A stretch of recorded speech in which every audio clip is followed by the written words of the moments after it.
এভাবেই ভাঙছে নদীর পাড়। বসত ভিটে কৃষি জমি তলিয়ে যাচ্ছে গঙ্গা গর্ভে। মালদার রতু 1 নম্বর ব্লকের মহানন্দটোলা এবং বিলাইমারি গ্রাম পঞ্চায়েত এলাকার গঙ্গা ভাঙনে আতান্তরে নদী পাড়ের বাসিন্দারা। ভাঙন মহানন্দাটোলা গ্রাম পঞ্চায়েতের কান্তটোলা, শ্রীকান্তটোলা, জিতুটোলা এবং মুলিরামটোলায়। ভাঙনে ভিটেমাটিহীন পরিবারের সদস্যরা নিরাপদ আশ্রয়ের খোঁজে ছুটে বেড়াচ্ছেন। কেউ আস্তানা কাটছেন বাঁধের উঁচু অংশে, কেউ বা আবার মাথা গুঁজছেন আত্মীয় স্বজনদের বাড়িতে। শুখা মরশুমে ভাঙন প্রতিরোধের কাজ হয় না। প্রতি বছর বর্ষা এলেই নদীর জলস্তর বাড়লে তখনই যুদ্ধকালীন তৎপরতায় শুরু হয় ভাঙন রোধের কাজ। এই অভিযোগে এবার জেলা প্রশাসন সহ নেতা মন্ত্রীদের বিরুদ্ধে একরাশ ক্ষোভ উগরে দিলেন দুর্গতরা। এই পরিস্থিতিতে রতু 1 নম্বর ব্লক প্রশাসনের পক্ষ থেকে মুলিরামটোলায় খোলা হয়েছে অস্থায়ী ত্রাণ শিবির। সেই শিবিরে ভাঙন দুর্গতদের জন্য খাবার রান্নার তোড়জোড় চলছে। কিন্তু খাবার নয়, গঙ্গা ভাঙন রোধের দাবি দুর্গতদের।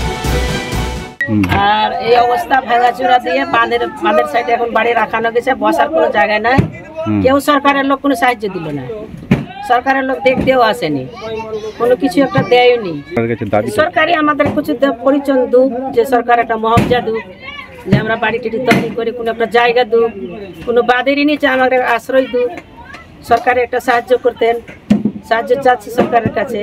সব কিছু হবে, আর তারপরে পিকনিক মানিয়ে দেখে আবার চলে যায়।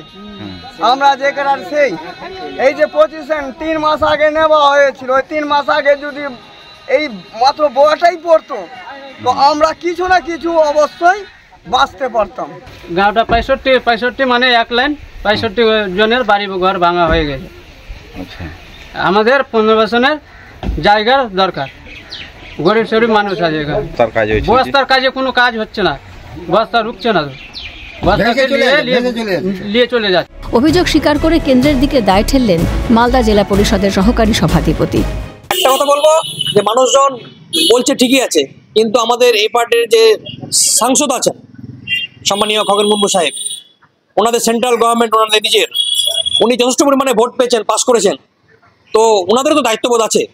সেন্ট্রাল কোনো এখানে অ্যালটমেন্ট দেয় না, যেটা দরকার সেচ দপ্তরের এইসব কাজ, বড় বড় কাজ সেন্ট্রালের দরকার, কিন্তু সেটা কিছুই করে না। আমরা একটা কথা বলবো যে বিজেপির মানুষরা বুঝুক যে ওনাদেরকে ভোট দিয়ে শুধু ভোটটা দেওয়া হয়, আর ভোটের সময় ভোট পাখির মতো আসে, ভোটটা নিয়ে দিল্লি থেকে এসব বসে থাকে। পাল্টা শুখা মরশুমে কাজ না করে কাজ হয় বর্ষায়, এর ফলে দুর্নীতি করছে শাসক দল, দাবি বিজেপি নেতার।